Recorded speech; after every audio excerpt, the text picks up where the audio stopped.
Hello student, आप सभी का स्वागत है हमारे यूट्यूब चैनल अल्फा इंस्टीट्यूट में। ठीक है, तो बच्चों आज की क्लास में मैं आप सबके लिए लेके आई हूँ चैप्टर नंबर 4 का। ठीक है, चैप्टर नंबर 4 का ऑब्जेक्टिव क्वेश्चन। ठीक है, जो कि आपके बोर्ड एग्जाम में पूछता है। तो आज की क्लास में हम करने वाले हैं चैप्टर नंबर 4 यानी कि जो जनन स्वास्थ्य है, जिसको बोलते हैं ह्यूमन रिप्रोडक्टिव। ठीक है, क्या बोलते हैं? जनन स्वास्थ्य यानी कि रिप्रोडक्टिव हेल्थ बोलते हैं। उस चैप्टर का कितने 30 ऑब्जेक्टिव क्वेश्चन है जो कि आज की क्लास में हमें करने हैं। एक चीज मैं क्लास स्टार्ट करने से पहले मैं आपको ये बता देना चाहती हूँ कि जितने भी बच्चे हैं अभी भी कहीं ज्वाइन नहीं है, जो अपनी तैयारी को बेहतरीन बनाना चाहते हैं, तो हमारे बैच शिखर बैच, ठीक है, बोर्ड परीक्षा 2024 शिखर बैच से ज्वाइन होने के लिए वो क्या करेंगे? Alpha institute. ठीक है, alpha institute alpha institute application app को डाउनलोड करके ये क्या करें, आप शिखर बैच से ज्वाइन हो सकते हैं और अपनी तैयारी को बेहतरीन बना सकते हैं। ठीक है, अब इसमें आपको चीजें क्या क्या क्या प्रोवाइड की जा रही हैं, तो लाइव डेली क्लासेस। ठीक है, डेली इसमें क्लासेस है, लाइव डाउट क्लासेस है, ऑनलाइन टेस्ट है, स्टडी मटेरियल है, कंप्लीट सिलेबस है, theory plus important question, model paper और गेस्ट क्वेश्चन। इतनी सारी चीजें आपको इस बैच में प्रोवाइड की जा रही हैं। तो जो भी बच्चा इच्छुक है, जो हमारी बैच से ज्वाइन होना चाहता है, वो आज ही हमारे बैच से ज्वाइन करे और वो भी अपने तैयारी को बेहतरीन बनाए, जैसे बाकी बच्चे अपनी तैयारी को स्टार्ट कर चुके हैं। ठीक है, अब ये सोच के मत करना कि अभी बोर्ड एग्जाम का टाइम बहुत ज्यादा है, बहुत ज्यादा टाइम है, बहुत टाइम बाद हम स्टार्ट कर सकते नहीं। अगर आप तैयारी को अपने पहले से तैयारी करते रहेंगे तो बाद में एग्जाम के टाइम में आपको दिक्कत नहीं होगी। अगर कोई भी दिक्कत होती है तो आप इस नंबर पे 930 577 1375 इस नंबर पे कॉल करके भी जानकारी ले सकते हैं, या इस नंबर पे कॉल करके आप ज्वाइन हो सकते हैं। ठीक है, ओके। अब चलते हैं क्लास की ओर। क्लास में हमने क्या बोला कि हमारा आज की जो क्लास होने वाली है, आज की क्लास में हम करने वाले क्या है, चैप्टर 9। देखो 12th बायोलॉजी। कुछ बच्चे आएंगे बोलेंगे कौन सी क्लासेस चल रही है, तो 12th की बायोलॉजी है यानी कि जीव विज्ञान। चैप्टर नंबर कौन सा है बेटा? आपका 4 है। और चैप्टर नंबर 4 क्या आपका? रिप्रोडक्टिव। रिप्रोडक्टिव, ठीक है, रिप्रोडक्टिव हेल्थ यानी कि जनन स्वास्थ्य। जनन स्वास्थ्य में आपने ये देखा होगा, ठीक है, जनन स्वास्थ्य में मैंने आपको क्या बताया कि जनन स्वास्थ्य किसे कहते हैं?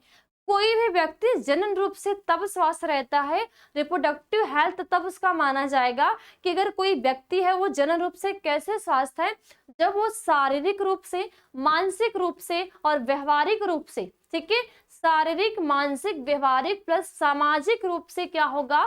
स्वस्थ होगा। तो उस व्यक्ति को बोलते हैं कि यह व्यक्ति स्वस्थ है। यानी कि शारीरिक मतलब उसके शरीर में कोई दिक्कत ना हो, सारी चीजें उसकी ठीक ठाक हो।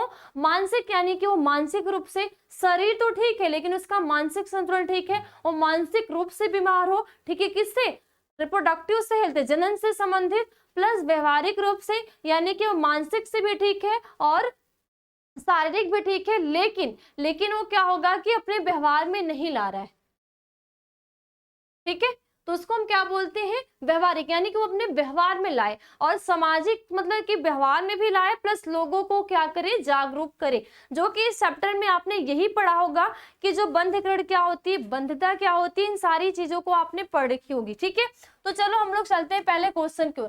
पहला फर्स्ट क्वेश्चन आपका क्या बोल रहा है कि जीव निषेचन की तकनीक के अंतर्गत निम्नलिखित में से किसका स्थानांतरण फैलोपियन नलिका में किया जाता है? यानी कि जीवी निषेचन की तकनीक, ठीक है, क्या है? जीवी निषेचन की तकनीक के अंतर्गत निम्नलिखित में से किसका स्थानांतरण फैलोपियन नलिका में किया जाता है? और ऑप्शन आपके क्या दिया है? केवल भ्रूण का 8 कोष की अवस्था तक, या युग्मनज अथवा 8 कोष की अवस्था तक, या 32 कोष की अवस्था के भ्रूण का, या केवल युग्मनज का। तो जीवी निषेचन की तकनीक के अंदर निम्नलिखित में से किसका स्थानांतरण फैलोपियन नलिका में किया जाता है? तो इसमें जो आपका राइट आंसर क्या हो जाएगा? क्या हो जाएगा? ठीक है, राइट आंसर इसमें आपका क्या हो जाएगा? ऑप्शन नंबर क्या हो जाएंगे इसमें? बी राइट हो जाएंगे कि युग्मनज अथवा 8 कोष की अवस्था तक। ठीक है, यानी कि देखो कैसे कैसे, यहाँ पे ऐसे, यानी कि जब हम ये क्या करते हैं, संरचना बनाते हैं और इस संरचना में हम देखो क्या देखते हैं, यहाँ पे संरचना होती है और यहाँ पे जब हमारी क्या होती है फैलोपियन नलिका, तो यहाँ पे क्या होता है निषेचन की क्रिया। ठीक है, तो वही बात यहाँ पे है। नेक्स्ट क्वेश्चन, जन्म पूर्व भ्रूण को जांचने की विधि का नाम है, यानी कि जन्म से पूर्व भ्रूण का जो नाप किया जाता है, ठीक है, भ्रूण की जांच किया जाता है कि भ्रूण में कोई भी आनुवंशिक बीमारी नहीं है, कोई भी जेनेटिक डिसऑर्डर तो नहीं है, और भी कोई सारी जितनी भी प्रॉब्लम्स होती है उसको दूर करने के लिए जांच की जाती है। तो लेप्रोस्कोपिक द्वारा या एमनियोसेंटेसिस के द्वारा या विरिसेचन के द्वारा या कोइटस इंटरम के द्वारा। तो इसमें आपका राइट क्या हो जाएगा, तो इसमें ऑप्शन नंबर क्या हो जाएगा बी। यानी कि देखो अगर कोई भी भ्रूण है, ठीक है, कोई भी भ्रूण है तो भ्रूण के अंदर क्या होती है, जो इसका एमनियोटिक द्रव्य क्या होता है, एमनियोटिक, ठीक है, एमनियोटिक क्या होता है, द्रव्य होता है। इसी द्रव्य का क्या किया जाता है लैब में, ठीक है, इस लैब में क्या किया जाता है परीक्षण, ठीक है, लैब परीक्षण किया जाता है और लैब परीक्षण के द्वारा यह पता किया जाता है कि जो एम्ब्रियो है, ठीक है, क्या है, जो एम्ब्रियो है, एम्ब्रियो में कोई जेनेटिक, ठीक है, कोई भी जेनेटिक डिसऑर्डर तो नहीं है, कि कोई भी जेनेटिक डिसऑर्डर तो नहीं है। तो इसके लिए कौन सी क्रिया अपनाई जाती है, एमनियोसेंटेसिस की क्रिया को अपनाया जाता है। तो ऑप्शन नंबर क्या हो जाएगा बी राइट आंसर हो जाएगा। नेक्स्ट क्या है, सहेली क्या है, सहेली, देखो एक सहेली क्या होती है, एक मेडिसिन आती है, तो सहेली क्या है, ऑप्शन क्या दिया है आपका कि गर्भधारण की मुख्य गोली, यानी कि गर्भधारण जो हुआ है, गर्भधारण की एक मुख्य गोली यानी कि मुख से लेने वाली गोली है, नॉन स्टेरॉइड गोली है, ठीक है, या मानव मादा के लिए मुख्य गर्भ निरोधक है, या ऑप्शन बी और सी दोनों है। तो इनमें से राइट क्या हो जाएगा, तो इसमें ऑप्शन नंबर क्या हो जाएगा डी सही हो जाएगा कि बी और दोनों, यानी कि जो सहेली होती है वो क्या होती है नॉन स्टेरॉइडल गोली होती है प्लस मानव मादा के लिए मुख्य गर्भ निरोधक होती है। यानी कि जो सहेली का यूज किया जाता है, सहेली गोली को खाया जाता है, वो किसके द्वारा खाया जाता है, माउथ के द्वारा खाया जाता है, ठीक है, किसके द्वारा, मुख के द्वारा ली जाने वाली क्या होती है सहेली गोली होती है। तो ऑप्शन नंबर क्या हो जाएगा आपका डी राइट हो जाएगा इसमें। नेक्स्ट, मानव द्वारा कौन सी सबसे बड़ी समस्या का सामना किया जा रहा है, मानव के द्वारा, यानी किसके द्वारा, ह्यूमन के द्वारा, ठीक है, ह्यूमन के द्वारा कौन सी सबसे बड़ी समस्या का सामना किया जा रहा है, जनसंख्या विस्फोट का, ओजोन परत का क्षरण, या प्राकृतिक स्रोतों का क्षरण, या मृदा अपरदन का। तो मानव के द्वारा, ठीक है, मानव यानी कि ह्यूमन के द्वारा कौन सी सबसे बड़ी जनसंख्या का, सबसे बड़ी समस्या का सामना किया जा रहा है। तो ऑप्शन नंबर क्या हो जाएगा, जनसंख्या विस्फोट। देखो जनसंख्या विस्फोट यानी कि हमारी क्या है पॉपुलेशन, ठीक है, जो हमारी जनसंख्या विस्फोट है जनसंख्या नियंत्रण के ही लिए, ठीक है, जनसंख्या को कम करने के लिए बहुत सारे क्या है तकनीक है, बहुत सारे क्या है तकनीक है, जिसमें से आपकी क्या आती है, कॉपर टी भी आती है, ठीक है, सहेली भी है, ठीक है, कॉपर टी है, सहेली है, प्लस कंडोम है, ठीक है, और भी कॉपर एक मेडिसिन और आती है, प्लस ढेर सारी जो मेडिसिन है, ठीक है, लूप है, ये सारे क्या है हमारे जनसंख्या विस्फोट को कम करने के लिए, यानी कि जो हमारे धीरे धीरे जनसंख्या बढ़ती जा रही है उस पॉपुलेशन को कम करने के लिए क्या किया जा रहा है, इतनी सारी तकनीक का यूज किया जा रहा है। तो ऑप्शन नंबर क्या हो जाएगा, ए राइट आंसर हो जाएगा कि जनसंख्या विस्फोट। अगर इस टाइम मानव अगर किसी भी बड़ी समस्या से जूझ रहा है या किसी भी बड़ी समस्या का सामना कर रहा है तो क्या है, जनसंख्या विस्फोट है। यानी कि हमारी जनसंख्या इतनी बढ़ती जा रही है, इतनी बढ़ती जा रही है कि देखो हमारे पास हमारी जनसंख्या तो बढ़ रही है, लेकिन जिस आवास में हम रह रहे हैं वो आवास तो नहीं बढ़ रहा। फिर हमारा जो जिस एरिया में है ना तो वो एरिया बढ़ रहा है, प्लस एरिया की बात छोड़ो, ठीक है, प्लस इतनी जनसंख्या जो बढ़ रही है आज के टाइम में हमें वो खाने के लिए भी तो चाहिए, हमें जीवित रहने के लिए वो तो बहुत खाद्य पदार्थ चाहिए, ठीक है। तो भूमि कम है लेकिन क्या है जनसंख्या बढ़ रही है, और ऐसे ही अगर जनसंख्या बढ़ती गई तो हमें क्या हो जाएंगे, खाने के लिए क्या हो जाएगी, तरस जाएंगे। तो आज के टाइम में अगर मानव किसी भी बड़ी समस्या से जूझ रहा है तो वो समस्या आपकी क्या है, जनसंख्या विस्फोट है। इसलिए ऑप्शन नंबर क्या हो जाएगा इसमें आपका ए राइट हो जाएगा। नेक्स्ट क्वेश्चन, जनसंख्या अधिक होने से, अब क्या है कि जनसंख्या अधिक होने से क्या होगा, अगर पॉपुलेशन, ठीक है, अगर पॉपुलेशन ग्रोथ होगी तो क्या होगा, ठीक है, प्रति व्यक्ति आयु कम हो जाएगी, यानी कि प्रति व्यक्ति की क्या हो जाएगी, आयु कम हो जाएगी, या प्रति व्यक्ति आयु ज्यादा हो जाएगी, या जनसाधारण का स्वास्थ्य अच्छा हो जाएगा, या इनमें से कोई नहीं। यानी कि जनसाधारण का जो स्वास्थ्य होगा वो क्या हो जाएगा, अच्छा हो जाएगा, या प्रति व्यक्ति आयु कम हो जाएगी, या प्रति व्यक्ति आयु ज्यादा हो जाएगी। तो इसमें जो आपका राइट आंसर क्या हो जाएगा, ऑप्शन नंबर क्या हो जाएंगे, ए सही हो जाएंगे कि प्रति व्यक्ति आयु कम हो जाएगी यदि जनसंख्या अधिक होने से प्रति व्यक्ति आयु कम हो जाएगी। अब प्रति व्यक्ति आयु कम कैसे हो जाएगी, यानी कि हमें खाने के लिए नहीं मिलेंगे, तो हमारी जितनी एज है जिंदा रहने की उतने हम नहीं रह सकते। ठीक है, नेक्स्ट, गर्भ निरोधक पुट्टिका में प्रोजेस्टेरॉन। अब जो गर्भ निरोधक पुट्टिका में प्रोजेस्टेरॉन, हम कहते हैं कि गर्भ निरोधक के लिए एक मेडिसिन ली जाती है, उस मेडिसिन का नाम आपने सुना होगा अनवांटेड। ठीक है, अनवांटेड 72। इसमें क्या होता है, ये किससे बनी होती है, प्रोजेस्टेरॉन और एस्ट्रोजन। किससे, प्रोजेस्टेरॉन प्लस एस्ट्रोजन हार्मोन से मिलकर ये बनी होती है। इनको लेने, यानी कि अनवांटेड 72, यानी इसका मतलब क्या होगा कि अगर निषेचन की, ठीक है, सेक्सुअल इंटरकोर्स के बाद अगर हम 72 घंटे के अंदर इस मेडिसिन को ले लेते हैं तो गर्भधारण की जो क्षमता होगी वो क्या हो जाएगी, रुक जाएगी या समाप्त हो जाएगी। क्या, क्योंकि देखो प्रोजेस्टेरॉन हार्मोन्स को ही क्या करते हैं, प्रेगनेंसी हार्मोन्स कहते हैं, क्योंकि यही हार्मोन जो होता है पेड़ा देता है। तो इसी की एक मेडिसिन आती है जो इसके लेवल को क्या कर देता है, कम कर देता है। तो अंडोत्सर्ग को रोकता है, या एस्ट्रोजन का दमन करता है, या युग्मनज के एंड्रोमेट्रियम में व्यवस्थित होने को रोकता है, या इनमें से कोई नहीं। तो गर्भ निरोधक पुट्टिका में प्रोजेस्टेरॉन क्या करता है, इसमें आपका ऑप्शन नंबर क्या हो जाएगा, ये हो जाएगा कि अंडोत्सर्ग को रोकता है, यानी कि जो ओव्यूलेशन की क्रिया होगी उस ओव्यूलेशन की क्रिया को रोकने का कार्य करेगा। ओके, नेक्स्ट, कौन सी तकनीकी पुरुषों से संबंधित है। अब ऐसी कौन सी तकनीक है जो सिर्फ पुरुष से संबंधित है, महिला से संबंधित नहीं है, यानी कि पुरुष में प्रेजेंट है लेकिन महिला में क्या है, एब्सेंट है। तो कौन सी तकनीक है, तो मुखी गोली है, या ट्यूबेक्टोमी है, या वासेक्टोमी है, या इनमें से कोई नहीं।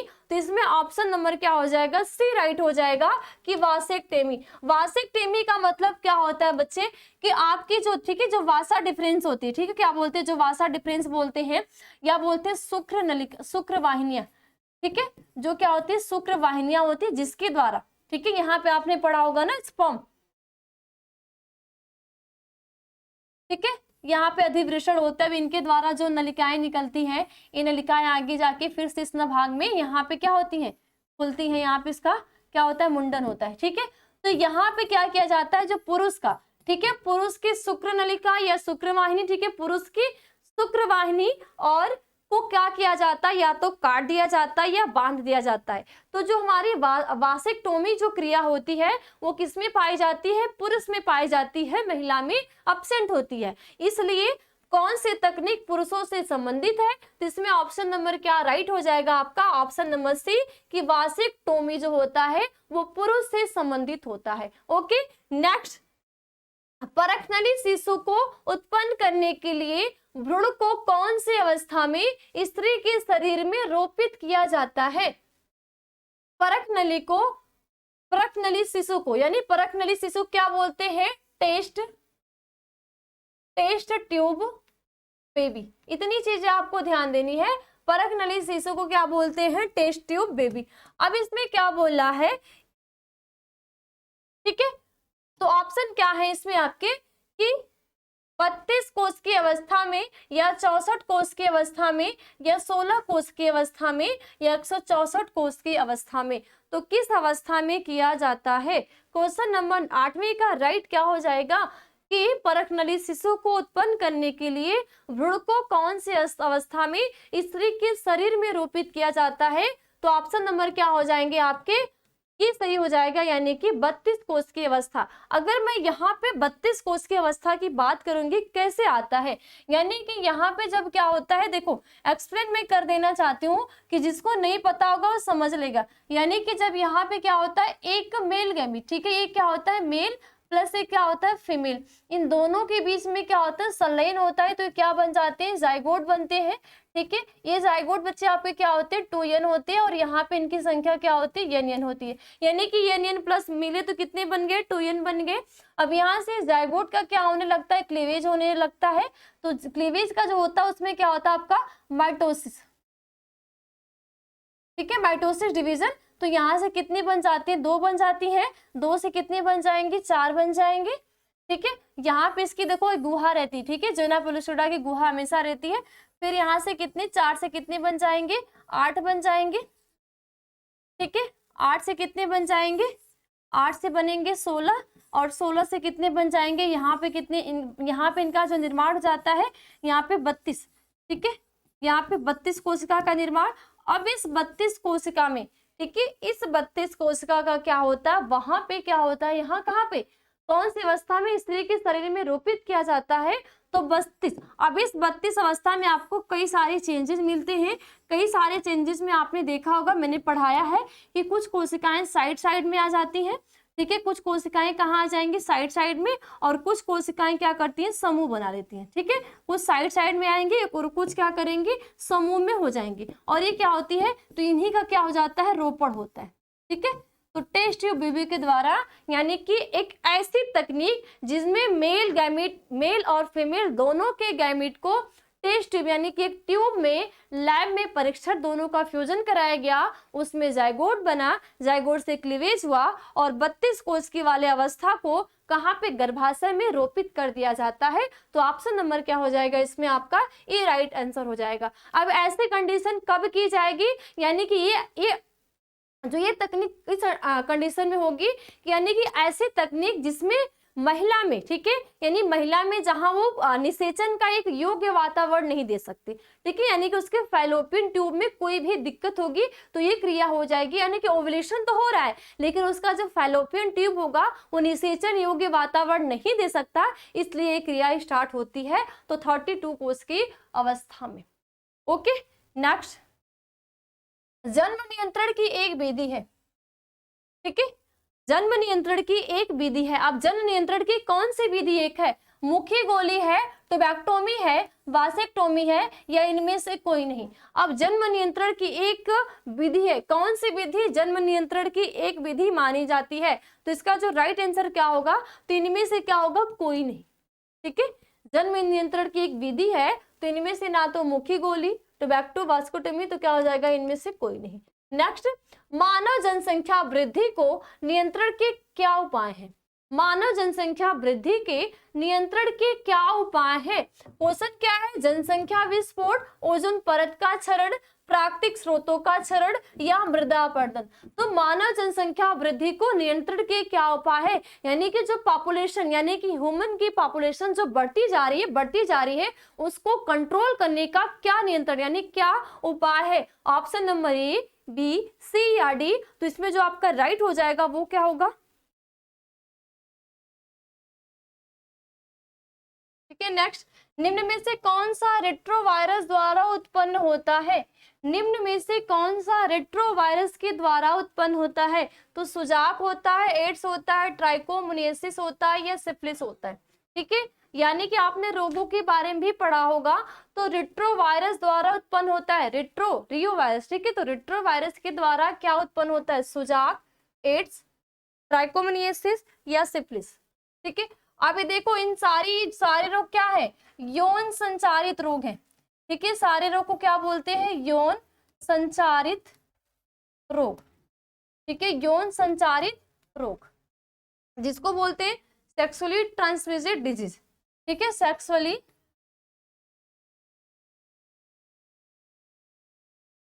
Transmitted disease. ठीक है, तो सुजाक होता है, एड्स होता है, ट्राइकोमोनियासिस होता है, या सिफिलिस होता है। तो इसका जो राइट आंसर होगा वो क्या हो जाएगा, तो इसका ऑप्शन नंबर क्या हो जाएगा, बी हो जाएगा कि एड्स यानी कि HIV। ठीक है, HIV यानी कि रेट्रोवायरस के द्वारा उत्पन्न होता है। तो क्या होता है एड्स, और एड्स में कौन सा वायरस, HIV, और HIV में रेट्रोवायरस। ओके, नेक्स्ट, जनसंख्या का अध्ययन कहलाता है। जनसंख्या का अध्ययन, जैसे हम बोलते हैं ना कि वनस्पतियों का, पेड़ पौधों का अध्ययन वनस्पति, जंतुओं का अध्ययन जंतु, छोटे जीवों का अध्ययन सूक्ष्म जीवी, ठीक है। इसी तरह कई सारे अलग अलग नाम हम बोलते हैं जो कि आपने 11th में पढ़ रखा होगा। तो जनसंख्या का अध्ययन कहलाता है केलोग्राफी, मोनोजीव विज्ञान, बायोग्राफी या डेमोग्राफी। तो जनसंख्या का अध्ययन क्या कहलाता है, तो ऑप्शन क्या हो जाएंगे इसमें, बी यानी कि मोनोजीव विज्ञान, ठीक है, मनोजीव विज्ञान कहलाता है जनसंख्या का अध्ययन। नेक्स्ट, संतान उत्पत्ति नियंत्रण के क्या उपाय है। संतान उत्पत्ति नियंत्रण के क्या उपाय हैं, यानी कि ऐसे कौन से उपाय हैं जिनके द्वारा हम संतान की उत्पत्ति नहीं कर सकते हैं, संतान को उत्पन्न करने से बचा जा सकता है। तो हार्मोनल विधियां, प्राकृतिक विधियां, यांत्रिक विधियां या इनमें से सभी विधियां। तो 13 का क्या हो जाएगा, ऑप्शन नंबर डी हो जाएगा कि इनमें से सही। यानी कि देखो कुछ मेडिसिन भी आती है, कुछ क्या आती है, मेडिसिन जो आती है जो कि क्या एस्ट्रोजन, ठीक है, क्यों क्या एस्ट्रोजन और प्रोजेस्टेरॉन हार्मोन से बनी होती है। कुछ आपकी प्राकृतिक विधियां होती है, अगर आप नेचुरल, ठीक है, अगर आप नेचुरल मेथड को अपनाते हो तो भी क्या कर सकते हो, संतान उत्पत्ति नियंत्रण को कर सकते हो, ठीक है। कुछ होती है यांत्रिक विधियां, यांत्रिक विधियां में आपने क्या पढ़ा होगा, लूप पढ़ा होगा, ठीक है, कापर टी पढ़ा होगा, ये सारे क्या है यांत्रिक विधियां। तो इनमें से क्या हो जाएगा, सभी हो जाएगा, ठीक है, यानी कि हार्मोनल विधियां भी हो जाएगी, प्राकृतिक विधियां भी हो जाएगी, यांत्रिक विधियां भी हो जाएगी। ये सारी विधियां क्या करेंगी, संतान उत्पत्ति नियंत्रण के उपाय हैं, ठीक है। ये सारे, अगर इन सारी विधि का यूज किया जाएगा तो हम क्या कर सकते हैं, जो हमारी जनसंख्या बढ़ी है उस जनसंख्या पे हम कंट्रोल कर सकते हैं। और हमारा 4th चैप्टर यही बताता है कि कैसे हम पॉपुलेशन को कंट्रोल करें, ठीक है। जो हमारी जनसंख्या इतनी बढ़ती जा रही है, तो इनमें क्या है, इन सारे इन जनसंख्या को रोकने का उपाय है।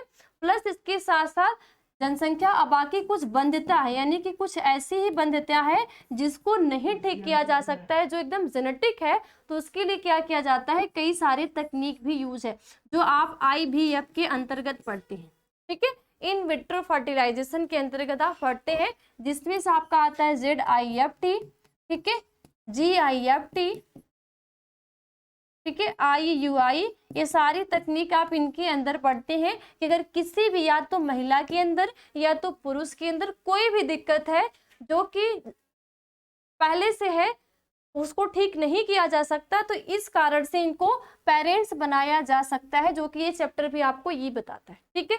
नेक्स्ट क्वेश्चन, परक नली शिशु एक तकनीक है जिसमें अब टेस्ट ट्यूब बेबी, ठीक है, टेस्ट ट्यूब बेबी किस कंडीशन में होती है, जब महिला के फैलोपियन ट्यूब में कोई भी दिक्कत होगी। कहाँ पे दिक्कत होगी, फैलोपियन, ठीक है, फैलोपियन ट्यूब में कोई भी दिक्कत होगी। दिक्कत का मतलब क्या होगा कि वो निषेचन का एक योग्य वातावरण नहीं दे सकती, ठीक है, यानी कि भले वहां पे एक अंडाणु और शुक्राणु दोनों आ जाए, लेकिन वो जो एक फर्टिलाइजेशन का एक वातावरण होता है वो वातावरण को नहीं दे सकती है। इसलिए क्या किया जाता है, लैब में, ठीक है, लैब में टेस्ट में, ठीक है, टेस्ट ट्यूब जो होता है उसमें दोनों को male gamete plus female gamete दोनों को संलयित किया जाता है। संलयित कराने पर जायगोट बनता है, और जायगोट बनने पे आप आगे की एक प्रोसेस पढ़ते हैं जिनमें एक विशेष प्रकार का समसूत्री विभाजन होता है, और उस विशेष प्रकार के समसूत्री विभाजन को हम क्लीवेज कहते हैं, यानी कि हिंदी में उसको हम क्या बोलते हैं, विदलन बोलते हैं। तो विदलन से 32 कोष की वाले एक समूह का एक रचना का विकास होता है, उसी का क्या होता है, रोपण होता है, ठीक है। तो इसमें आपका ऑप्शन क्या क्या है, अंडवाहिनी से युग्मनज लेकर संवर्धित किया जाता है, फिर इसे रोपित करते हैं, ठीक है, यानी कि अंडवाहिनी से युग्मनज लेकर संवर्धित किया जाता है, फिर इसे क्या किया जाता है, रोपित किया जाता है। अंडाणु लेकर फिर इसे निषेचित कराकर रोपित करते हैं, या शुक्राणु एवं अंडाणु का संलयन होता है और युग्मनज का विकास परक नली में होती है, ठीक है, या इसमें से कोई नहीं। तो इसका सही क्या हो जाएगा क्वेश्चन नंबर 14 का, तो ऑप्शन नंबर क्या हो जाएगा, बी हो जाएगा कि अंडाणु लेकर फिर इसे निषेचित कराकर रोपित करते हैं, यानी कि एक टेस्ट ट्यूब लेंगे, उसमें शुक्राणु और अंडाणु को निषेचित कराएंगे और निषेचित कराने के जब उसकी 32 अवस्था वाली स्टेज आएगी, इस अवस्था को हम क्या कर देंगे, रोपित कर देंगे। कहाँ पे रोपित होता है, गर्भाशय में। गर्भाशय में एंड्रोमेट्रियम के अंदर, ठीक है, क्योंकि एंड्रोमेट्रियम सबसे आंतरिक परत होती है, तो एंड्रोमेट्रियम के अंदर इसको रोपित किया जाता है। कैसे रोपित किया जाता है, आपने पढ़ा होगा कि अंडाणु में 2 लेयर होती है, एक कोरोना रेडिएटा होती है, एक जोना पेलोसोडा होती है, ठीक है। अब कोरोना रेडिएटा तो जैसे ही मेल और फीमेल दोनों का संयुग्मन होता है तो क्या हो जाती है, समाप्त हो जाती है, एक में मिल जाती है। कैसे मिलती है, क्योंकि शुक्राणु के अंदर एक्रोसोम होते हैं और एक्रोसोम क्या करते हैं, एंजाइम को छोड़ते हैं, ठीक है। तो एंजाइम के माध्यम से कोरोना रेडिएटा क्या हो जाती है, मिल जाती है, लेकिन इनकी जो जोना पेलोसोडा की लेयर होती है वो नहीं। और इसमें क्या होती है, रिसेप्टर लगे होते हैं, कौन सा रिसेप्टर, ZP3, ठीक है। और इन्हीं के द्वारा जब यहाँ पे 32 कोशिका वाला अवस्था देखेंगे तो उसमें एक आपका आता है ट्रोफोब्लास्ट। उस ट्रोफोब्लास्ट के से द्वारा HCG का एक पदार्थ स्रावित होता है, जिसके द्वारा उस भ्रूण का रोपण गर्भाशय में होता है। यानी कि कुछ पदार्थ का श्रावण एंड्रोमेट्रियम की लेयर भी करती है। कैसे, क्योंकि मिलियन की संख्या में जो शुक्राणु होते हैं गर्भाशय में जाते हैं, ठीक है, वेजाइनस होते हुए गर्भाशय में जाते हैं, लेकिन कुछ तो वेजाइना की अम्लता के कारण ही डेथ हो जाती है, लेकिन कुछ की क्या होती है, जो हमारी एंड्रोमेट्रियम की लेयर कुछ अम्लीय पदार्थ को छोड़ती है, जिसके कारण डेथ हो जाती है। और जब 200 से या 250 की संख्या में जब वो फैलोपियन नलिका में पहुंचते हैं तो वहां पे जो हमारी सीलिया होती है, कुछ सीलिया में पहुंच जाते हैं और कुछ उसमें से एक ही जो स्पर्म होता है वही क्या करता है, एक सेल से क्या करता है, फ्यूज करता है, ठीक है। तो इसमें क्या हो जाएगा, ऑप्शन नंबर बी सही हो जाएगा। नेक्स्ट, जन्म नियंत्रण की एक विधि है। अब जन्म नियंत्रण की एक विधि कौन सी है, ZIFT, HJF या IVFT या IUDS। तो जन्म नियंत्रण की एक विधि कौन सी है, तो इसमें से आपका ऑप्शन नंबर क्या हो जाएगा, डी, यानी कि IUD। इस तकनीक के अंदर, IUD के अंदर आप क्या पढ़ते हो, कॉपर टी का यूज करते हो, कंडोम का यूज होता है, लूप का यूज होता है, कुछ मेडिसिन, ठीक है, कुछ प्राकृतिक और कुछ रासायनिक विधियों का यूज किया जाता है। तो जन्म नियंत्रण का क्या हो जाएगा आपका IUD, और ZIFT और IVF ये सब क्या आ जाएंगे, IVF के अंतर्गत, यानी कि इन विट्रो फर्टिलाइजेशन। क्या होगा, इन विट्रो फर्टिलाइजेशन। अब ZIFT में क्या होता है, ZIFT को बोलते हैं zygote intrafallopian transfer, sorry gamete intrafallopian transfer, यानी कि ऐसा, यानी कि किसी भी महिला में, ठीक है, किसी भी महिला में अंडोत्सर्ग की क्रिया नहीं हो रही है तो इनमें गैमेट का ट्रांसफर किया जाएगा। IVFT, ठीक है, इन विट्रो फर्टिलाइजेशन ट्रांसफर, ठीक है। तो ये क्या हो जाएगा, ऑप्शन नंबर इसमें आपका डी सही हो जाएगा। नेक्स्ट, वर्तमान समय में भारत में गर्भ निरोधक की सर्वाधिक मान्य विधि है। यानी कि आज के टाइम में जो गर्भ निरोधक की, ठीक है, आज के टाइम में, यानी कि वर्तमान की बात हो रही, पहले की बात नहीं हो रही, तो वर्तमान समय में भारत में गर्भ निरोधक की सर्वाधिक मान्य विधि है ट्यूबेक्टोमी या डायाफ्राम्स या अंतःगर्भाशय युक्तिया या सर्वाइकल कैप। तो इसमें से क्या हो जाएगा, तो इसमें से ऑप्शन नंबर क्या हो जाएगा, ऑप्शन नंबर से, यानी कि अंतःगर्भाशय युक्तिया, जिसको बोलते हैं IU, ठीक है, IUD, क्या बोलते हैं, IUD, यानी कि इंट्रा यूटेराइन डिवाइस। क्या बोलते हैं, अंतःगर्भाशय युक्तिया को बोलते हैं इंट्रा, ठीक है, इंट्रा यूटेराइन डिवाइस।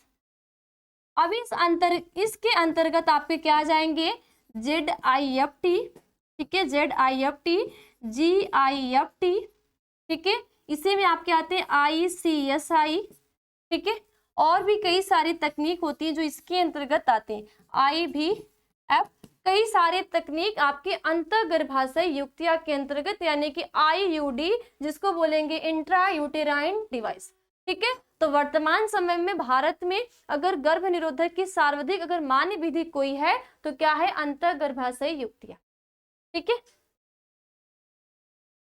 नेक्स्ट, मानव जनसंख्या वृद्धि है, मानव जनसंख्या वृद्धि है, लाग है, स्थिर है, एक्सपोनेंशियल है, या इनमें से कोई नहीं है।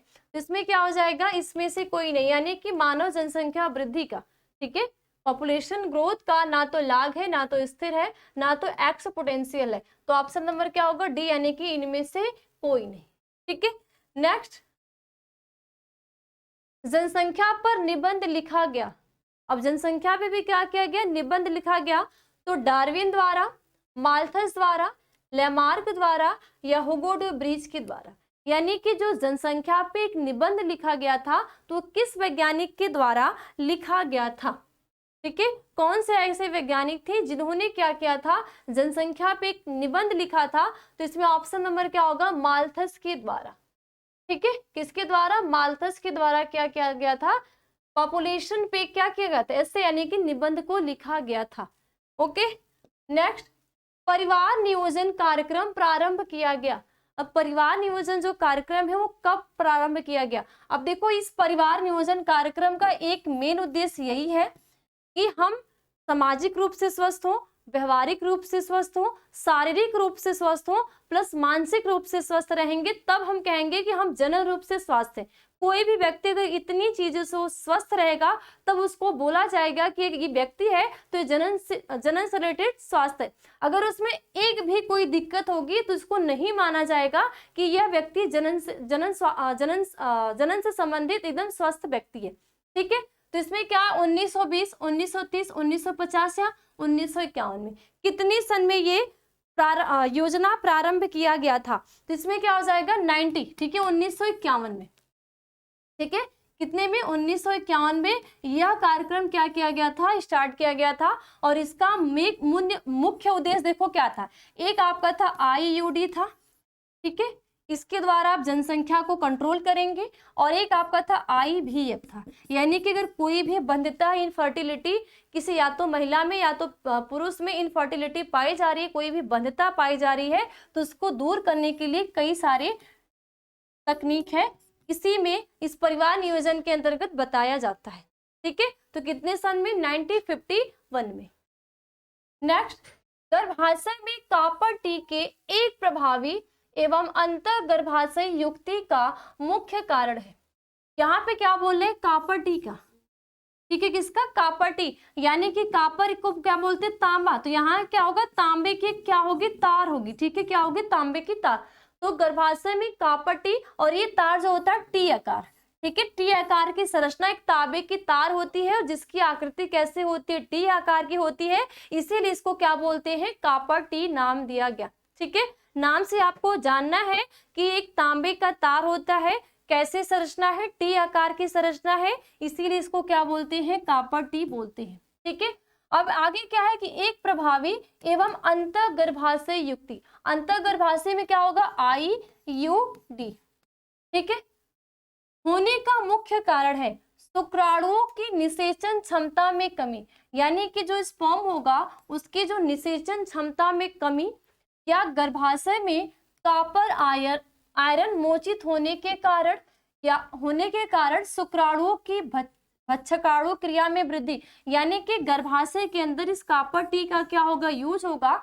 तो क्या होगा? उसमें जो शुक्राणु होंगे उसको क्या किया जाएगा? भक्षक। ठीक है, भक्षक यानी कि मारने का कार्य किया जाएगा। अगर यहाँ पे कोई लेयर लग गई तो ये आगे बढ़ ही नहीं पाएंगे। ठीक है, अब आगे गर्भाशय के ऊपर आपका क्या है? फैलोपियन नलिका, और निषेचन तो कहाँ होगा? आपका फैलोपियन नलिका में होगा। अब यहाँ पे जब तांबा मोचक कोई तार लगा है तो यहीं पे क्या करेंगे? आएंगे, इसके आगे जाएंगे ही नहीं। और हम बोलते हैं कि जो स्पर्म का जो जीवन काल होता है 2 से 3 दिन तक। ठीक है, यानी कि अगर एक महिला शरीर के अंदर में गया तो महिला शरीर के अंदर में जाने के बाद ये 2 से 3 दिन तक जिंदा रहेगा। लेकिन महिला शरीर से अगर बाहर है तो इनकी क्या हो जाएगी? कुछ सेकंड में। ठीक है, मानो 30 सेकंड में इनकी क्या हो जाएगी? डेथ। लेकिन इस शरीर में प्रवेश करेंगे तो 2 से 3 दिन तक। ठीक है, नेक्स्ट क्या है? शुक्राणुओं की गतिशीलता में कमी या कोई नहीं। तो 20 का राइट आंसर जो हो जाएगा आपका क्या होगा? ऑप्शन नंबर डी, यानी कि कोई नहीं। इनमें गर्भाशय में कॉपर टी के प्रभावी एवं IUD युक्ति होने का मुख्य कारण है, तो इसमें से कोई नहीं। ठीक है, नेक्स्ट, एमनियोसेंटेसिस की तकनीक का अनुमोदित उपयोग है। एमनियोसेंटेसिस तकनीक एक ऐसी तकनीक है जिसके द्वारा, ठीक है, जिसके द्वारा यह पता किया जाता है कि जो माँ के गर्भ में जो बच्चा, चाहे ठीक है, जो भ्रूण है, और भ्रूण में थोड़ी डिसाइड है कि आप बोलेंगे कि लड़का है कि लड़की, ठीक है। तो माँ के गर्भ में जो भ्रूण पल रहा है उनमें कोई भी जेनेटिक डिसऑर्डर तो नहीं है, ठीक है, कोई ऐसी बीमारी तो नहीं है। तो उन बीमारी को, आनुवंशिक बीमारियों को पता करने के लिए क्या किया जाता है, इस तकनीक का यूज किया जाता है। लेकिन आज के टाइम इसको क्या कर दिया गया है, बैन कर दिया गया है, क्योंकि इसका क्या हो रहा था, गलत यूज हो रहा, अभी भी हो रहा है, लेकिन इसको एकदम बैन कर दिया गया है कि अगर ऐसा लिंग, क्योंकि इससे क्या किया जाता है, इससे इस जांच से ये पता चलता है लिंग, यानी कि लिंग का भी पता चलता है कि लड़का है या लड़की है, इसलिए इस तकनीक को अब क्या कर दी गई है, रोक दी गई है। अगर ऐसा कोई डॉक्टर या कोई भी करवाता है तो उसको क्या है, कुछ पैसे का भी जुर्माना है, प्लस उसको कुछ दिन की सजा भी है, ठीक है। तो एमनियोसेंटेसिस की तकनीक का अनुमोदित उपयोग है तो अजन्मे गर्भ के लिंग की जांच है या कृत्रिम वीर्यसेचन है। कृत्रिम वीर्यसेचन का मतलब क्या हो जाएगा, आर्टिफिशियल, ठीक है, आर्टिफिशियल, ठीक है, आर्टिफिशियल। सोरेगेट माता के गर्भाशय में भ्रूण का स्थानांतरण। अब सोरेगेट माता क्या होती है कि ऐसी एक महिला, ठीक है, ऐसी एक महिला जो ओव्यूलेशन भी कर रही है, निषेचन युक्त वातावरण भी दे रही है, लेकिन उनमें जो बेबी को, भ्रूण को पालने की एक कैपेसिटी होती है, यानी कि उसके गर्भाशय में वो अपने यूट्रस में बेबी को पाल नहीं सकती है। तो इसमें क्या कराया जाता है कि जायगोट बना, जायगोट से जो जायगोट बनने के बाद जो सेल का, ठीक है, विदलन की क्रिया हुई, और विदलन की क्रिया के बाद जो एक लेडीज के अंदर, ठीक है, जिसके अंदर फर्टिलाइजेशन हुआ, तो उसी के अंदर क्या होता है, अंतरोपण की क्रिया होती है। तो उस अंतरोपण की क्रिया को दूसरी महिला में, ठीक है, दूसरी महिला के गर्भ में क्या कर दिया जाता है, रोपित कर दिया जाता है, और उस महिला के अंदर क्या होगा, उस भ्रूण का क्या होगा, परिवर्धन होगा। तो वो क्या कहलाता है, सेरोगेट माँ कहलाती है। अब क्या है, आनुवंशिक असामान्यता की जांच। तो इसमें से क्या होगा, तो इसमें का जो दुख राइट क्या होगा कि आनुवंशिक असामान्यता की जांच, यानी कि कोई भी आनुवंशिक बीमारी की जांच करने के लिए एमनियोसेंटेसिस तकनीक का यूज होता है। अब इसमें क्या होता है कि जो भ्रूण होता है, भ्रूण के एमनियोटिक द्रव्य, ठीक है, भ्रूण के अंदर क्या होता है, एमनियोटिक द्रव्य होता है, उस द्रव्य का क्या किया जाता है, जांच किया जाता है, जिससे कि ये तो लिंग की भी जांच पता चल जाती है, प्लस उसमें कोई भी बीमारी है तो वो भी पता चल जाती है, ठीक है। नेक्स्ट, कापर मोचक अंतरागर्भाशयी युक्तियों से निर्मुक्त होने वाले कापर आयन। कापर मोचक अंतरागर्भाशयी युक्तियों से, ठीक है, IUD से निर्मित होने वाले कापर आयन गर्भाशय के भक्षण की क्रिया में वृद्धि करते हैं, यानी कि गर्भाशय के अंदर भक्षण की क्रिया, यानी कि इसका भक्षण करेंगे, किसको मारने का कार्य करेंगे, स्पर्म को ही तो मारेंगे। शुक्राणुओं के भक्षाणु क्रिया में वृद्धि करते हैं, यानी कि इसको मारने की क्रिया में क्या करेंगे, वृद्धि, या शुक्राणुओं की गति का संदमन करते हैं, या अंडोत्सर्ग को रोकते हैं। तो ये तो बिल्कुल नहीं होगा कि अंडोत्सर्ग को रोकेंगे, ठीक है। तो इसमें क्या हो जाएगा, ऑप्शन नंबर ए कि गर्भाशय के भक्षाणुकिता क्रिया में वृद्धि करता है, यानी गर्भाशय के अंदर जो एंड्रोमेट्रियम लेयर के द्वारा, ठीक है, एंड्रोमेट्रियम यानी कि अंत गर्भाशय परत के द्वारा कुछ पदार्थ का श्रावण किया जाता है, वही उसी पदार्थ के द्वारा शुक्राणु का क्या किया जाता है, भक्षण, यानी कि शुक्राणु की क्या हो जाती है, डेथ हो जाती है।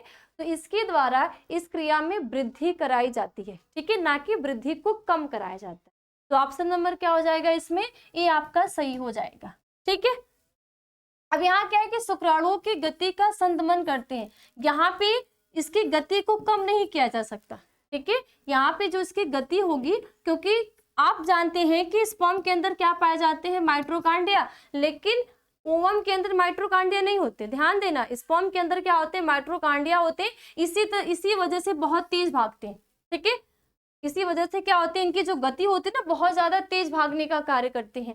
और जो अंडाणु होता है उसके पास क्या होते हैं, नॉन मोटाइल होते हैं, क्या होते हैं, नॉन मोटाइल, यानी कि कोई भी इसके पास ऐसा हाथ पांव नहीं होता है कि जिसके वजह से जब ओव्यूलेशन की क्रिया होगी, यानी कि अंडाशय के ग्राफिन पुट्टिका से निकलेंगे तो चले जाएंगे एम्पुला में, नहीं, वहां पे क्या होते हैं, सीलिया, छोटी छोटी सीलिया लगी होती है, जैसे आपने पैरामीसियम में पढ़ा होगा, यूग्लिना में भी पढ़ा होगा, ठीक है। लेकिन पैरामीशियम में आप एकदम क्लियरली देखते हैं कि उसमें छोटे छोटे सीलिया लाइक स्ट्रक्चर होते हैं जो कि वो क्या करते हैं, भोजन पकड़ने का कार्य करते हैं, ठीक है, भोजन को कैच करने का कार्य करते हैं। इसी तरह जो अंडाणु होता है ना, जैसे ही 14वें दिन ओव्यूलेशन की क्रिया होती है, तो ओव्यूलेशन की क्रिया के बाद जैसे ही वो कहाँ जाएगा, कीप यानी कि झिल्ली के द्वारा पकड़ा जाएगा कीप में, और कीप से जब एम्पुला में जाएगा तो धीरे धीरे जो सीलिया होगी, ठीक है, सीलिया क्या करती है, वहां पे वर्क करती है, तो सीलिया के द्वारा धीरे धीरे धीरे धीरे धीरे क्या करते जाएंगे, बढ़ते जाएंगे, बढ़ के कहाँ चले जाएंगे, एम्पुला के पास, और वहां पे वो 24 घंटा वेट करेंगे स्पर्म, ठीक है। तो इसमें राइट क्या हो जाएगा, option number A. Next, RU 486 दवा प्रयोग की जाती है। एक RU 486 एक दवा होती है, तो इस दवा का यूज होता है गर्भ निरोधन में, अम्नियोसेंटेसिस में, या गर्भपात कारक के रूप में, या म्यूटाशन के रूप में, ठीक है। तो 23 में क्या है कि RU 486 एक ऐसी दवा है जिसका यूज किया जाता है, तो किसके लिए, गर्भपात कारक के रूप में, ठीक है। यानी कि क्या किया जाता है, जो गर्भपात किया जाता है, तो गर्भपात कारक में कौन सी दवा होती है, RU 486, इसका यूज गर्भपात कारक के रूप में किया जाता है, ठीक है। जिसको बोलते हैं गर्भपात को क्या बोलते हैं, MTP, क्या बोलते हैं, MTP, मेडिकल टर्मिनेशन, ठीक है, प्रेगनेंसी। नेक्स्ट, इनमें कौन यौन संचारित रोग है, अब इनमें से कौन सा ऐसा रोग है जो यौन संचारित है, यानी कि एसटीडी है, ठीक है, यानी कि यौन से, ठीक है, यौन संचारित, ठीक है, यौन के माध्यम से फैलने वाला रोग है, तो गोनेरिया है, यूरेथ्राइटिस है, या एड्स है, या सभी है। इसमें क्या हो जाएंगे आपके सभी, क्योंकि गोनेरिया भी क्या आपका एसटीडी है, ठीक है, गोनेरिया भी आपका यौन संचारित रोग है, ठीक है, यूरेथ्राइटिस ये भी क्या है, यौन एसटीडी है, ठीक है, और एड्स भी क्या है आपका, एसटीडी है। एड्स तो देखो यौन संचारित तो है ही, ठीक है, एड्स जो ऐसा एक रोग है जिसका HIV वायरस, और HIV में कौन सा, रेट्रोवायरस, ठीक है, रेट्रोवायरस के द्वारा फैलने वाला जो ऐसा रोग होता है जिसका तो पहले पता ही 4 से 12 साल लग जाता है, ठीक है, यानी कि 4 से 12 साल तो इसके सिम्टम्स शो करने में ही लग जाता है, पता ही नहीं चलता कि हाँ कोई व्यक्ति इस रोग से ग्रसित भी है, ठीक है। तो 4 से 12 साल तो इसका टाइम ही लग जाता है सिम्टम्स शो करने में, बाकी जो समय बचा रहता है, इसीलिए कहा जाता है कि जो एड्स के रोगी होते हैं उनको नहीं बचाया जा सकता, दवा के बेस पे कुछ महीने तक, ठीक है, कुछ महीने तक उसका इलाज हो जाता है, लेकिन फिर उसकी क्या हो जाती है, डेथ हो जाती है, ठीक है। तो इसमें क्या हो जाएगा आपका, सभी हो जाएगा, ठीक है, क्या हो जाएगा, सभी जो है आपकी स्टडी है, यानी कि यौन संचारित संबंधित रोग है। नेक्स्ट, कापटी रोकती है अंडोत्सर्ग को, अंड निषेचन को, भ्रूणरोपण को, या A एंड C दोनों को। तो कापट्टी रोकती है, तो कापट्टी किसको रोकती है भाई, कापट्टी किसको रोकती है, तो कापट्टी किसको रोकेगी, भ्रूणरोपण को, ठीक है, किसको, भ्रूणरोपण को, कापट्टी किसको रोकेगी, भ्रूणरोपण को रोकेगी। अब भ्रूणरोपण को कैसे, नेक्स्ट, क्योंकि भ्रूणरोपण को कैसे रोकेगी, यानी कि देखो यहाँ पे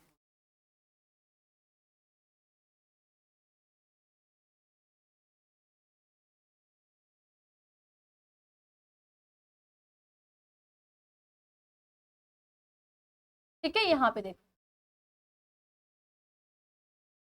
यहाँ पे होता है निषेचन, कापटी गर्भाशय में यूज होता है, ठीक है। मान लो सेक्सुअल इंटरकोर्स हुआ, यहाँ पे क्या हुआ, स्पर्म गया, तो यहीं पे क्या होगा, यहीं पे इसकी क्या हो जाएगी, डेथ हो जाएगी। तो जब डेथ हो जाएगी तो यहाँ पे ना तो निषेचन की क्रिया होगी, ठीक है, ना तो यहाँ पे क्या होगी, निषेचन की क्रिया होगी, और ना ही यहाँ पे क्या होगी, या तो यहाँ तो निषेचन होगा, और ना ही जब निषेचन नहीं होगा तो भ्रूण नहीं होगा, तो भ्रूण का क्या होगा, रोपण। तो ऑप्शन नंबर क्या हो जाएंगे, डी हो जाएंगे, यानी कि A एंड B दोनों, ठीक है। इसमें ऑप्शन नंबर क्या हो जाएंगे, डी हो जाएंगे, कि अंड निषेचन को रोकेगा प्लस किसको, भ्रूणरोपण को रोकेगा। यानी अंड निषेचन को कैसे रोकेगा कि यहाँ पे जब इसका यूज हो जाएगा, इस यांत्रिक इस युक्ति का यूज हो जाएगा, तो जो स्पर्म जाएगा वो यहीं पे रह जाएगा, और यहाँ पे 2 से 3 दिन में इसकी क्या हो जाएगी, डेथ हो जाएगी, और यहाँ पे अंडे भी क्या कर रहा है, वेट कर रहा है कि स्पर्म आया और मैं उसके साथ क्या हो जाए, क्या करूँ, संलयित होकर एक नई संतति का जन्म दूं। तो यहाँ पे पहुंचे करे, ये भी बेचारा वेट करते करते 24 घंटे में क्या हो जाएगा, डेथ, यानी कि 1 दिन में मर जाएगा, और ये 2 से 3 दिन में क्या हो जाएगा, मर जाएगा। ना तो निषेचन होगा, ना तो भ्रूण बनेगा, और ना तो भ्रूण का रोपण होगा। तो ऑप्शन नंबर डी क्या होगा, यानी कि B एंड C दोनों क्या है आपके सही है। नेक्स्ट, निम्नलिखित में से कौन सी जन्म नियंत्रण की प्राकृतिक विधि नहीं है? अब निम्नलिखित में से कौन सी ऐसी विधि है जो आपकी जन्म नियंत्रण की नहीं है? ठीक है, यानी कि ऐसी कौन सी विधि है जिसके द्वारा आप जन्म को, जो हमारी जनसंख्या इतनी बढ़ती जा रही है, उस जनसंख्या पे आप कंट्रोल कर सकते हैं।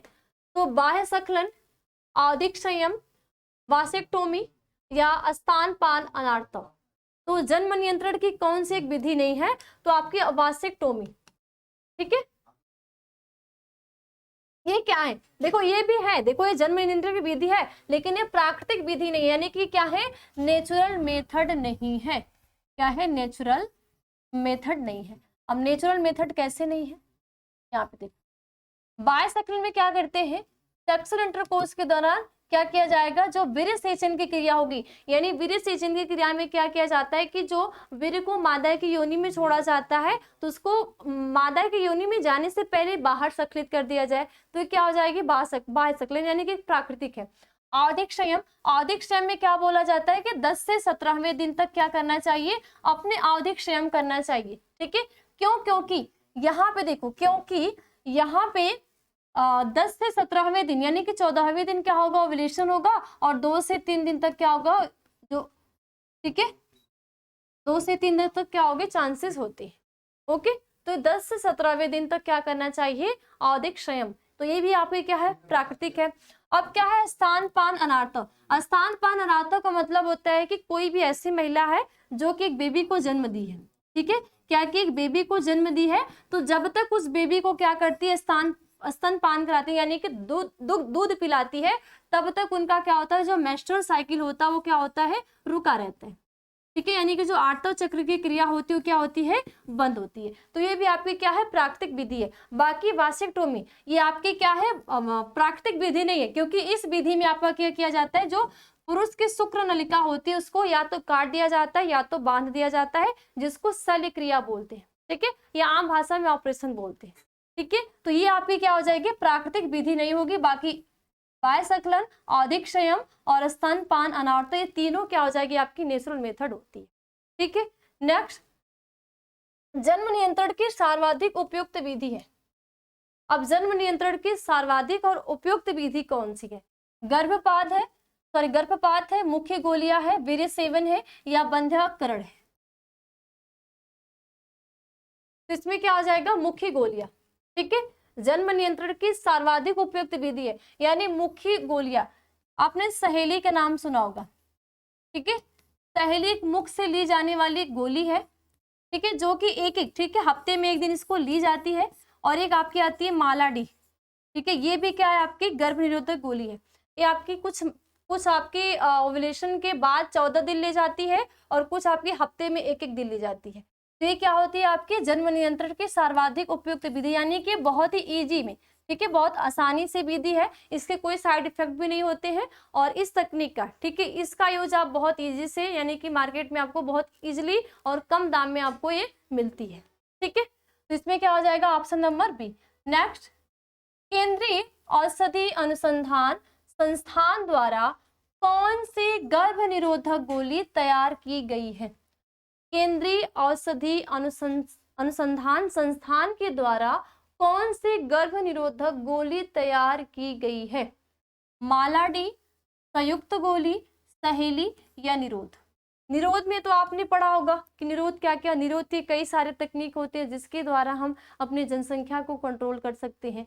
मालाडी में आपने अभी पढ़ा कि मालाडी क्या है? मुख से ली जाने वाली गोली है। सहेली भी क्या है? मुख से ली जाने वाली गोली है। और ये जन्म को, अपनी जनसंख्या को कंट्रोल करने के लिए एक इजी विधि मानी जाती है। ठीक है, जो कि सबके पास से उपलब्ध हो सकती है। कुछ ऐसी विधियां है कि वो सारे लोग उसको यूज नहीं कर सकते, सारे लोग उस तकनीक का यूज नहीं कर सकते, क्योंकि कुछ ऐसे भी विधियां जो बहुत ज्यादा महंगे, लेकिन ये आपको क्या है? बहुत सस्ते और एक इजी में। ठीक है, तो इसमें आपका क्या हो जाएगा? 28 का, तो 28 का क्या हो जाएगा? सी, यानी कि सहेली। केंद्रीय औषधि अनुसंधान संस्थान द्वारा अगर कोई भी गर्भ निरोध गोली के तैयार की गई है तो कौन सी है? सहेली। ठीक है, नेक्स्ट, मादा में मुख्य गर्भ निरोधक किसे रोकती है?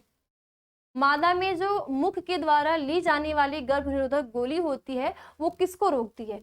अंडोत्सर्ग को, निषेचन को, योनि में शुक्राणु का प्रवेश या रोपण को। तो ये किसको रोकेगी? निषेचन को। ठीक है, कैसे? देखो, अंडोत्सर्ग को तो नहीं रोक सकती, अंडोत्सर्ग तो होना ही होना है। ठीक है, भले कोई भी महिला वो प्रेग्नेंट हो या ना हो, लेकिन अंडोत्सर्ग तो होना ही होना है। ठीक है, अभी क्या करते हैं कि ओवुलेशन के बाद जब ये एक एक हफ्ते में ली जाती है, तो ओवुलेशन के बाद देखो इसमें दवा में होता है क्या है, ये बनती है एस्ट्रोजन और प्रोजेस्टेरोन हार्मोन से। हमारे बॉडी के अंदर आपने पढ़ा होगा कि अंडाशय के अंदर जो ग्राफिन पुट्टिका होती है, सबसे पहले कैसे क्रिया होती है? जब कोई भी लड़की किशोरावस्था में आएगी तो उसकी जो हाइपोथैलेमस, चाहे लड़की हो चाहे लड़का हो, ठीक है, तो किशोरावस्था आएगा तो जो हमारी हाइपोथैलेमस ग्लैंड होती है वो क्या करती है? कुछ हार्मोन्स का सिक्रेशन करती है। वो हार्मोन्स क्या आपका होते हैं? GnRH, जिसको बोलते हैं गोनाडोट्रोपिन रिलीजिंग हार्मोन्स। अब ये गोनाडोट्रोपिन रिलीजिंग हार्मोन्स होगा वो हमारी मास्टर ग्लैंड पे कार्य करेगा। ठीक है, किस पे? मास्टर यानी कि जिसको बोलते हैं पीयूष ग्रंथि, इस पीयूष ग्रंथि पे। अब ये पीयूष ग्रंथि क्या करता है? दो हार्मोन्स का स्रावण करता है, एक ल्यूटिनाइजिंग हार्मोन्स का और एक FSH का, जिसको बोलते हैं फॉलिकुलर स्टिमुलेटिंग हार्मोन्स। तो मेल में क्या होता है? जो FSH होता है ये सर्टोली कोशिका पे कार्य करता है, और सर्टोली कोशिका आपको पता होगी कि स्पर्म को पोषण देने का कार्य करती है। ठीक है, और यहाँ पे जो LH हार्मोन्स होगा ये आपके लीडिंग सेल पे कार्य करता है। जब आपने शुक्र जनन नलिका का सेक्शन, ठीक है, TS कट किया था आपने, मैंने आपको बताया था, तो उसमें आपने देखा होगा कि वहां पे सर्टोली कोशिका थी। ठीक है, सर्टोली कोशिका और नर जन्म कोशिका। तो नर जन्म कोशिका में पहले समसूत्री फिर अर्धसूत्री विभाजन से एक मेल गैमेट का निर्माण हो रहा है, लेकिन वहां पे कुछ अंतराली अवकाश भी होता है, उस अंतराली अवकाश को बोलते हैं लीडिंग सेल। ठीक है, अब ये लीडिंग सेल क्या करती है? जब ये लीडिंग सेल पे कार्य करेगा तो ये लीडिंग सेल क्या करती है? दो हार्मोन्स का स्रावण करती है, एक एंड्रोजन हार्मोन्स का। ठीक है, किसका? एक एंड्रोजन हार्मोन्स का स्राव करती है और एक टेस्टोस्टेरोन हार्मोन्स का। ठीक है, अब ये एंड्रोजन हार्मोन्स क्या करेगा? स्पर्मेटोजेनेसिस की क्रिया में कार्य करेगा, यानी कि शुक्राणु निर्माण की क्रिया करेगा। अब ये टेस्टोस्टेरोन में जो क्या होता है? द्वितीयक। ठीक है, पुरुष में द्वितीयक लैंगिक लक्षण को दर्शाएगा। अब द्वितीयक लैंगिक लक्षण आपके क्या होते हैं? जैसे आवाज का भारी हो जाना, दाढ़ी मूंछ आ जाना, बाकी जो रिप्रोडक्टिव ऑर्गन होते हैं पूरी तरीके से क्या हो जाना? विकसित हो जाना। ठीक है, इसी तरह महिलाओं में भी यही सारी चीजें होती है। आपको LH और FSH तक यही होगा, लेकिन यहाँ पे थोड़ा सा आपको क्या दिखेगा? फर्क दिखेगा। फर्क यहाँ पे देखेगा क्योंकि यहाँ पे पुरुष में तो क्या है कि जब 13 से 14 यानी कि जब किशोरावस्था आई तब ये क्रिया स्टार्ट हुई, लेकिन महिला में क्या होता है कि जन्म से पूर्व की अवस्था हो चुकी होती है, यानी कि जैसे ही क्या बनता है आपका? ब्लास्टोसिस्ट का जैसे ही रोपण हो जाता है, तो जब उस ब्लास्टोसिस्ट का परिवर्धन होगा उसी टाइम उसकी जो अंड जननी कोशिकाएं होती है उस भ्रूण की, तो उस भ्रूण की अंड जननी कोशिकाओं में समसूत्री विभाजन, समसूत्री से प्राथमिक अंडे का निर्माण हो चुका होता है, और वो क्या करती है? थोड़ा सा अर्धसूत्री विभाजन की क्रिया को भी कर लेती है, लेकिन वो क्रिया पूरी नहीं हो पाती, क्योंकि जब तक वो क्रिया पूरी करने वाली होती है तब तक एक शिशु का यानी कि बच्ची का क्या हो जाता है? जन्म हो जाता है। अब जैसे ही जन्म हो जाता है तो वो क्रिया वहां पे यहाँ पे प्राथमिक अंडक का निर्माण हुआ होता है, वो क्रिया वहां पे रुक जाती है, यानी कि वो प्राथमिक अंडक क्या करता है? किशोरावस्था का वेट करता है कि जैसे ही लड़की में किशोरावस्था आएगा तब जाके वो क्या करेगा? हार्मोन्स का सिक्रेशन होगा, और वो हार्मोन्स क्या करेगा? द्वितीय कंडक को बनाएगा। तब तक वो चुप नहीं रहता, तब तो क्या करता है? जो ग्राफिन पुट्टिका का निर्माण, यानी कि प्राथमिक ग्राफिन पुट्टिका, द्वितीयक और तृतीय ग्राफिन पुट्टिका का निर्माण करता है। अब ग्राफिन पुट्टिका का निर्माण करते करते वो क्या करता है कि कई सारी, यानी कि एक जोना पैलिसेडा और एक कोरोना रेडिएटर का निर्माण कर चुका होता है। ठीक है, क्योंकि आप देखते हो कि जब अंडजननी कोशिकाओं में कम से कम 60 से 80 हजार तक क्या होता है? प्राथमिक अंडक का निर्माण होता है, लेकिन जितने भी प्राथमिक अंडक होते हैं वो पूरे लेयर बनाने में कुछ कुछ खत्म हो जाते हैं, बचते हैं कुछ कम मात्रा में। ठीक है, इसीलिए ये होता है कि पुरुष में तो भाई मिलियन की संख्या में है, लेकिन महिलाओं में हर मंथ सिर्फ एक ही अंडे का सिक्रेशन या एक ही अंडा क्या होता है? अंडाशय से फैलोपियन ट्यूब में जाता है, क्योंकि उसमें अंडाशय की संख्या की क्या होती है? कमी होती है। ओके, इसमें क्या हो जाएगा? बी। नेक्स्ट और लास्ट, प्रथम मानव जनसंख्या विस्फोट का कारण हुआ। प्रथम मानव जनसंख्या विस्फोट का कारण हुआ, ऐसा कौन सा कारण था जो प्रथम मानव जनसंख्या विस्फोट का कारण हुआ था? कृषि, औद्योगिकरण, तकनीक या सभ्यता में परिवर्तन? तो इसमें क्या आ जाएगा, तकनीक। ठीक है, प्रथम मानव जनसंख्या विस्फोट का कारण हुआ, क्या हुआ, तकनीक, जो बहुत सारे क्या है, तकनीक। ठीक है, ये हमारा क्या है, लास्ट क्वेश्चन है। यहाँ पे हमने 30 क्वेश्चन को पूरा कंप्लीट कर चुके हैं। ठीक है, अब इसको आपको क्या करना है कि ऐसा नहीं कि पढ़ के छोड़ देना, इसको आपको रिवीजन करना है, क्योंकि इस चैप्टर से आपके बोर्ड एग्जाम में बहुत सारे चांसेस होते हैं क्वेश्चन पूछने के। ठीक है, तो बस आज की क्लास में इतना ही, फिर हम लोग मिलेंगे अगली क्लास में एक नए टॉपिक के साथ। तब तक के लिए धन्यवाद।